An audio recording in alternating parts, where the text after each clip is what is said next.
د افغانستان د سولې لپاره د امریکا پخواني استازي زلمي خلیلزاد د وال سټریټ ژورنال وروستیو راپورونو ته په خبرګون کې ویلي چې د افغانستان د سولې له بهیر سره د اوکراین د خبرو پرتله ناسمه او له واقعیت څخه لرې ده. خلیلزاد په خپل ایکس پاڼه کې لیکلي چې د افغانستان جګړه یوازې امریکایي جګړه وه، هغه جګړه چې پکې امریکایي ځواکونه د اسلامي امارت په وړاندې جنګېدل او قرباني یې ورکوله. د نوموړي په وینا همدې وضعیت د امریکا او اسلامي امارت ترمنځ د مستقیمو مذاکراتو اړتیا رامنځته کړې وه څو د جګړې د پای ته لپاره لازم ګامونه پورته شي. خلیلزاد زیاتوي چې د ادعاو خلاف د افغانستان پخوانی حکومت د سولې له بهیره نه و ایستل شوی. د هغه په خبره په لومړي پړاو کې امریکا د اسلامي امارت حکومت ترمنځ منځګړیتوب کوو او له لومړنیو هوکړو وروسته دواړه لورې مستقیمو خبرو ته کېناستل، که څه هم خبرې بریالی نه شوې. خلیلزاد همداراز د اوکراین او افغانستان وضعیتونه له یو بل سره هیڅ ورتوالی نه لري. دا خبرې هم ترسره کړې ده ځکه چې په اوکراین کې خپله اوکراینیان جګړه کوي، خو په افغانستان کې جمهوري نظام هغه وخت سقوط وکړ چې ځواکونو جګړه پرېښوده او مشرتابه هیواد پرېښود. خلیلزاد ټینګار کړی چې د دواړو قضیو پرتله کول ناسم او غیر واقعي دي. عزتمندو لیدونکو ستړي مشئ، وخت مو په خیر. د بحث لپاره خپرونه کې را سره میلمه دی د سیاسي چارو شنونکی ډاکټر زمان ستانزی صاحب. زه یوسف خان لالی یم. ستانزی صاحب ستړی مشئ، وخت په خیر، خپرونه ته هم په خیر راغلی. ستانزی صاحب 4 کاله کېږي چې اسلامي امارت په افغانستان باندې واکمن دی، کابو ډېر وخت هم تیر شوی، اما اوس هم ښاغلی خلیلزاد تیرو خبرو ته اشاره کوي چې څنګه تیر جمهوري نظام وپرځېدو او څه ډول مذاکرات ترسره شول. فکر کوئ ولې؟ خو طبعا یعنی د تاریخ په سلامونه دی بخښنه غواړم تاسو لیدونکو ته. درسته ده موږ چې البته د تاریخ په بستر کې موضوع ته ګورو 2 کال او 4 کال یعنی لزوما ماضی نه دي، همدغه اوس ده، دغه اوسنۍ پیښې هم دا چې هغه دې ته اشاره کړل چې د اوکراین فرق لري. فرق په دې کې ده چې اوکراین کې ټوله غربي نړۍ راغلې ده چې کوشش کوي چې اوکراین اشغال نشي. حال دا چې په افغانستان کې همدغه غربي نړۍ افغانستان اشغال کړی وو، افغانستان د اشغال په حالت کې وو. منتها د افغانستان وضعیت متفاوت وو، دا به ورسره ومنو، منتها له یو بل زاویې نه دغه تفاوت هغه هم نه و چې هغه وایي. طبعا هغه یو برخه وه، اما د ما په فکر سره چې مهمترین برخه دا و چې موږ په افغانستان کې تقریبا دغه نیمه پیړۍ راهیسې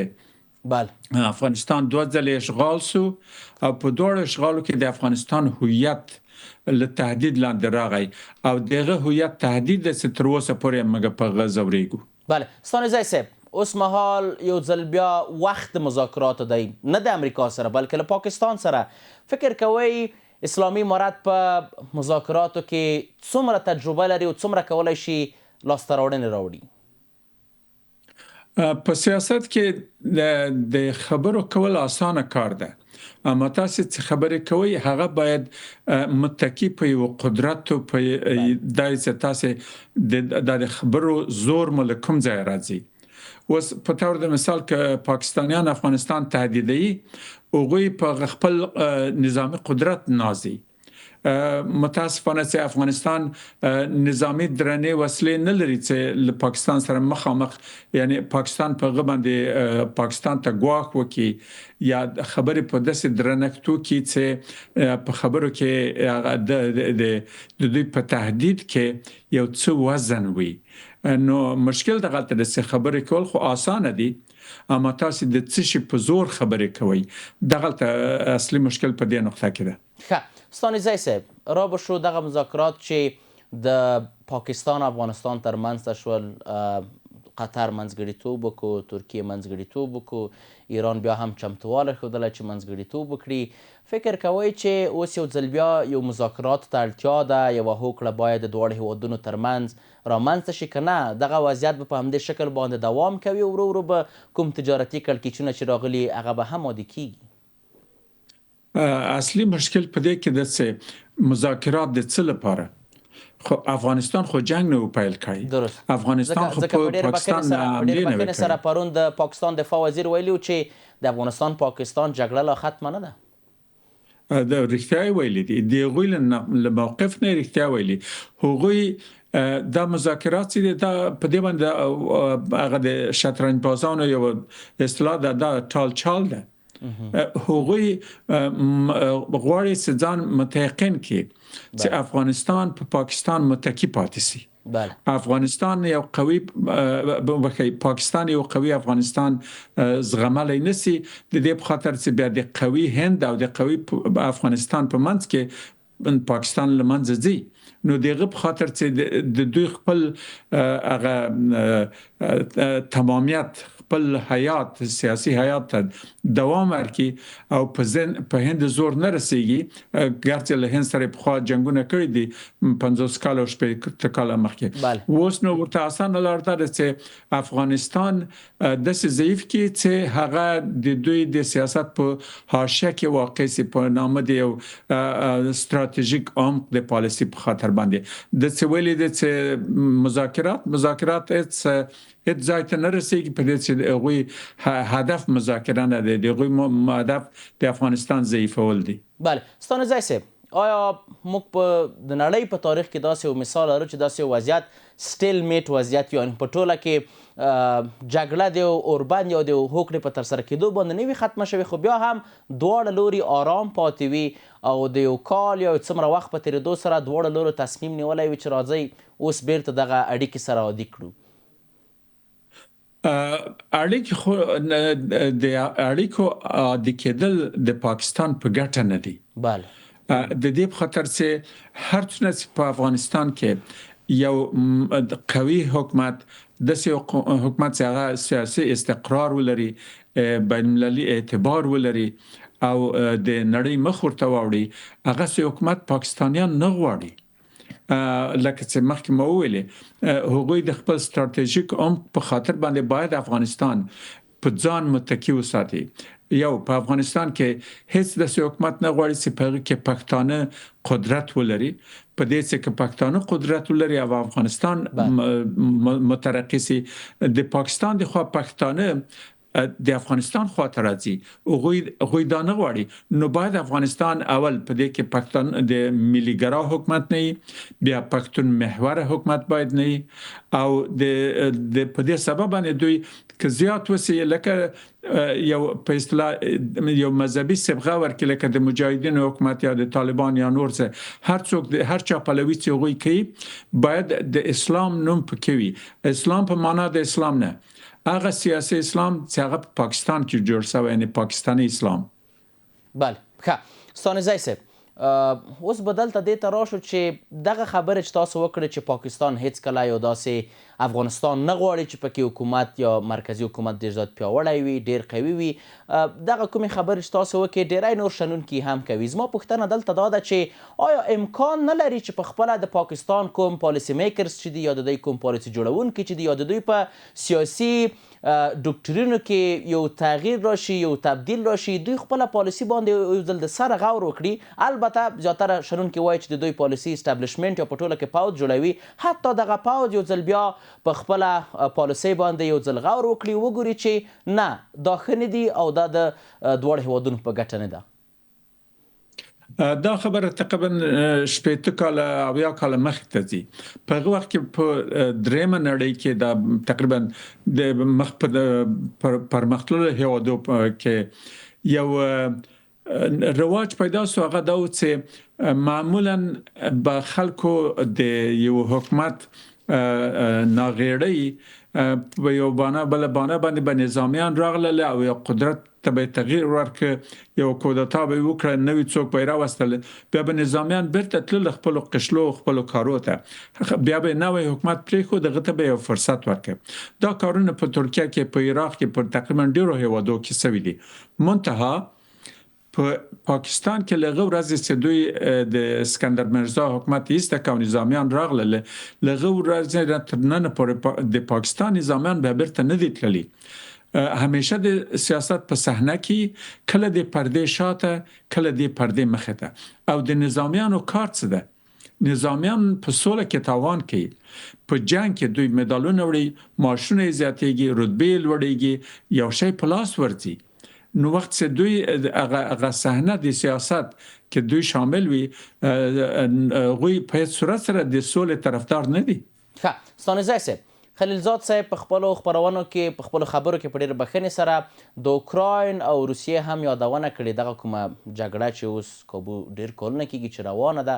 وایي دا له افغانستان د جګړې سره ډېر توپیر لري. زما پوښتنه دلته دا ده چې دغه جګړه ولې نه ختمیږي؟ که په لیدنه خو ښاغلي ټرمپ او پوتین هم سره وکتل، خپل ځانګړی استازی هغلته ولېږلو، زلنسکي هم سپینې ماڼۍ ته راغلو، مشکل څه ده؟ مسئله څه ده؟ خبره دغلته ده چې له جغرافیایي نظره کوچني هیوادونه د لویو هیوادو ترمنځ لکه روسیه، لکه امریکا، لکه چین دغه په هغه کې په ګاونډیتوب کې ډېر تاوانونه کوي. روسانو هغه رقم چې په افغانستان باندې تجاوز وکړ او دغه لپاره بهانه و شان ویل په عین شکل سره، یعنی یو صریح مستقیم بدون له هیڅ دلیله د خپل ګاونډي باندې تاسو یو حمله وکړي، خاور قلمرو واخلي، دا چې هغه ته بیا څه باندې کې هغه جلا ده. منتها وخت چې د ټرمپ او پوتین موضوع را مطرح سي، ټرمپ هیڅ ریاست جمهوریت نه و جوړ شوی او نه د جوړ شوی. هغه غواړي یو روحي رواني تکلیف لري چې هغه باید خلک ورته توجه وکړي، مطبوعات باید توجه وکړي، یو څه شي یو خبره وکړي ساراجک سیاستمداران په خبر نه وي، وزارت خارجه خبر نه وي. دغه کوم تکلیف دی ستانزی صاحب تاسو چې یاد کړ ټرمپ چې لري؟ د تکلیف ته موږ ایګوټیزم وایو په انګریزي کې، خودشیفتگی ورته وایو، په ځان مینتوب ورته وایو. دا په ځان مینتوب دغه هغه لري چې دی باید همیشه د توجه په محور کې، په محراق کې، او خلک د دونم یاد کې چې دی یو کار وکړي چې زه نن د سولې اجازه غواړم، زه نن دا غواړم، هغه کدی په اخبار کې نه په غورز دی مریض ده. نو دغه په خاطر یو تعداد کارونه چې د کړي دي په شمول د افغانستان مذاکرات دي، له سوریه نه خپل عسكر وستل دا شان دي، ټول د نمایش لپاره د سې په اخبارو کې مطرح وي، بل کار نه لري. درست بحث ته به دوام ورکوو. ستانزی صاحب وروسته یوې لنډې دمې عزتمندو لیدونکو لنډه دمه لرو، بیرته راګرځو.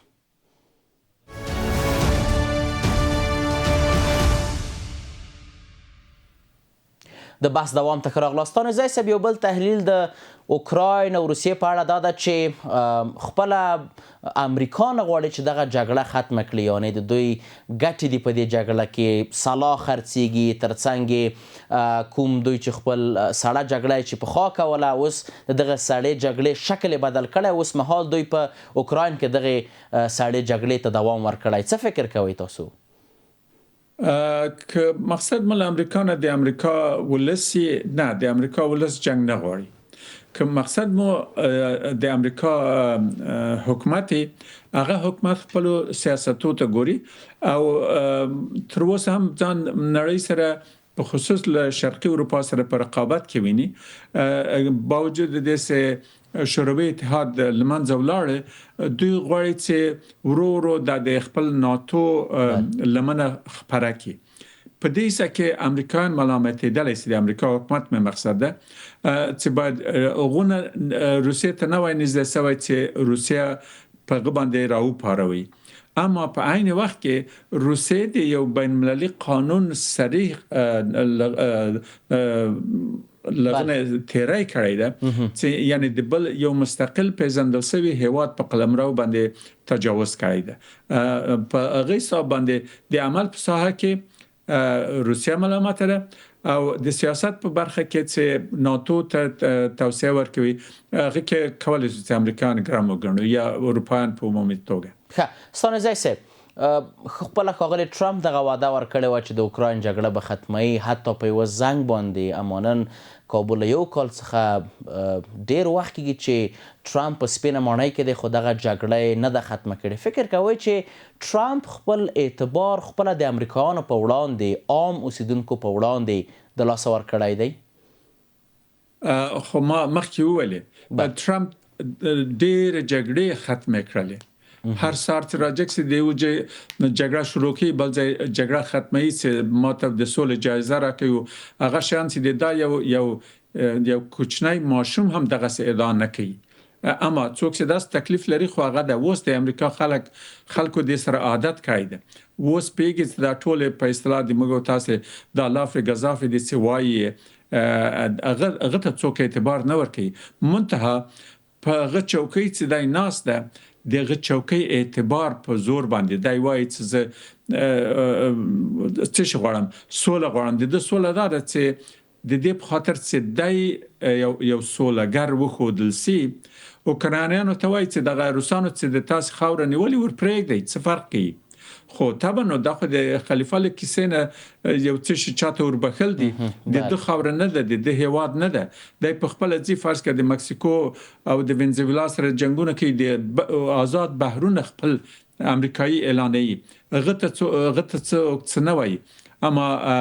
اوکراین ته وایي چې پروا نه کوي خو امساګانو سره مسولې کوي نو څه فرق کوي چې یو 4-5 ولایتونه د تاسو نیولې مقصد سوله وکي چې دغه سوله قهرماني ادا بیا دای وکي بیا هغه تکلیف چې ما مخکې اشاره ورته بله ستانه زای صاحب اوس به بیرته راشو د افغانستان مسلې ته په ټوله کې د سیمې مسلې ته افغانستان پاکستان هندوستان دغه مثلث ته په دې وروستیو کې د افغانستان او هندوستان اړیکې لا نور هم سره پراخې شوې دي پرون د اسلامي امارت د کوم وزیر چې هغلته په هندوستان کې د دوی د تجارت وزیر سره وکتل او دواړو هوکړه کړې وه چې خپل اقتصادي ارتشې به ټاکي د یو بل په هیوادونو کې فکر کوئ اوس مهال افغانستان هندوستان ته څومره نږدې ده او د دې تاثیر پر پاکستان باندې څه ده دا درې هیوادونو په دې حساب باندې کاملا سره تړلي دي افغانستان هیڅ چاره نه لري غیر دې چې له هند سره ځان نږدې کی د دې په خاطر چې ما مخکې ولې درسته ده موږ ممکن په د ګوریلای جګړو لاره په پاکستان یو څو رانه وکړو اما نمک ټانکونه لرو نه تیاری دغه تیاری راځي بیغمه هر خاص د افغانستان وغوړي بمبار کولای شي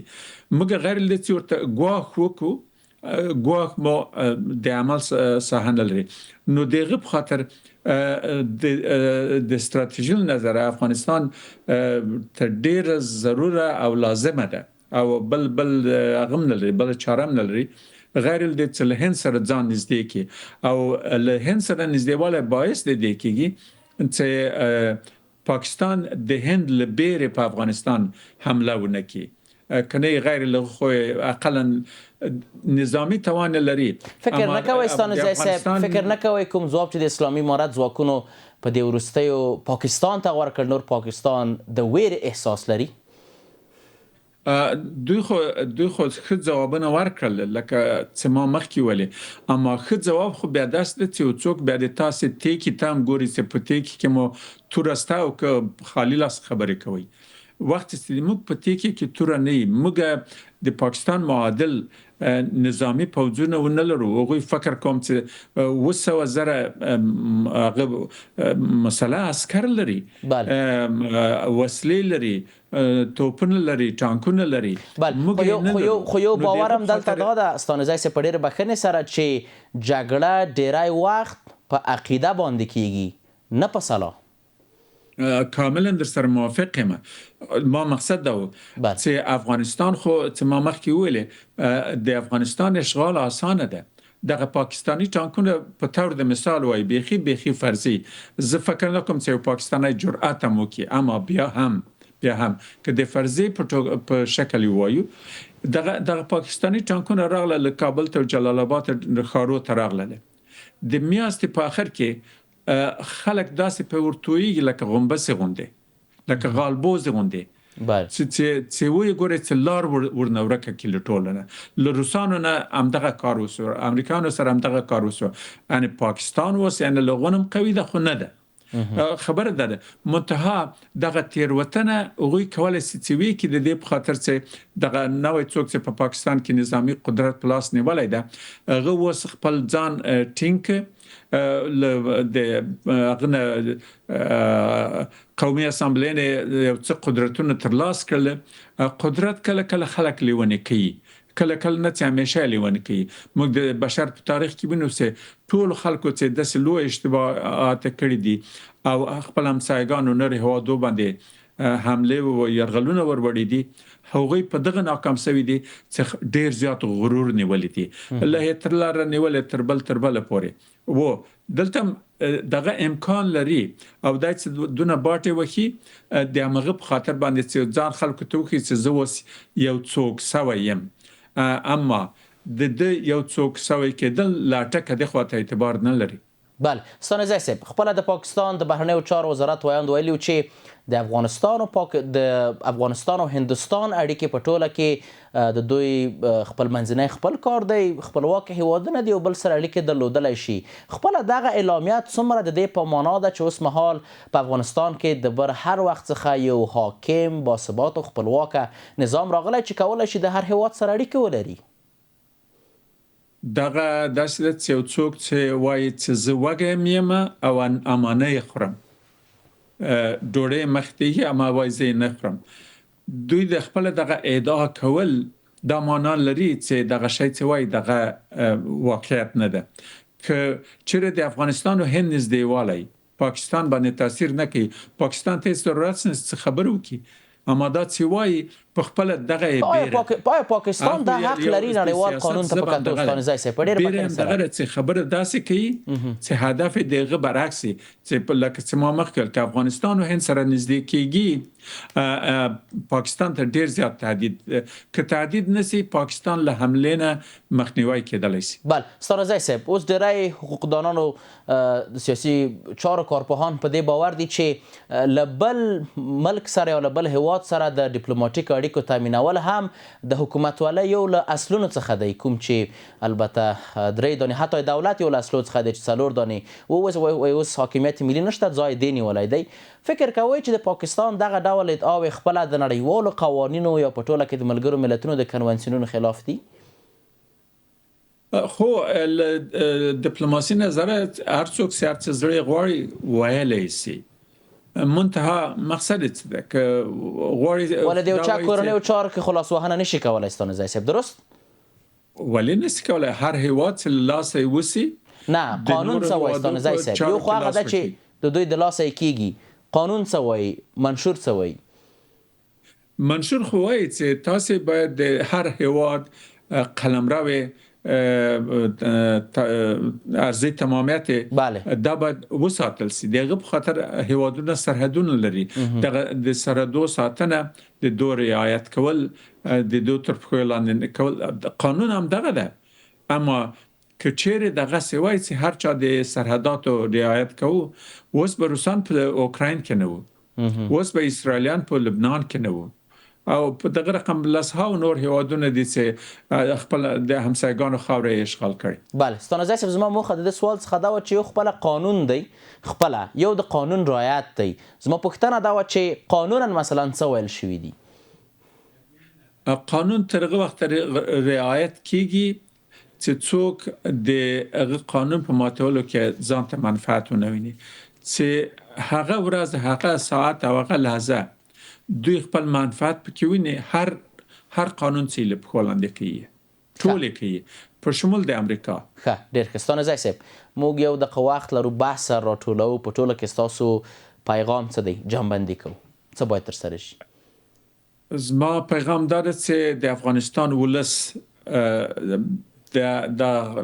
بهرنیو تبلیغات دغه شان ته غوږ کېنږدي او ټول یو ملت سي. تر هغه وخت چې موږ یو ملت یو، حتی که خالی لاس هم یو، خلک له موږ ډارېږي. اما که یو ملت نه یو، که ټول وطن مو له وسلو نه ډک وي، څوک بیا له موږ نه ویره نه کوي.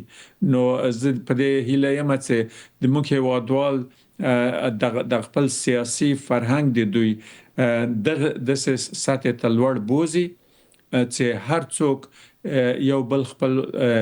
هیوادوال وګڼي، خپل دوست وګڼي، خپل وطندار وګڼي، خپل ورور وګڼي، چې د هزاره او ازبکو، تاجکو، پښتونو، بلوچي او نورستاني د دې ترمنځ باندې فرق باید نه وي. په دې چې موږ په یو کشته کې یو او دا کشته نسی کېدل چې یو څوک پکې غرق سي او نور خلک پات سي که دا کشته غرق کېږي ټول پکې غرق کېږو او خدای دې هغه ورځ نه راولي. د سیاسي چارو شنونکی ډاکټر زمان ستانکزی صاحب په خپرونه کې ستاسو له حضور څخه نړۍ منندوی یم. عزتمندو لیدونکو د نن څېړنه پر همدې ځای پای ته ورسېده. تر بیا کتو په الله پاک مو سپارم. ښې چارې.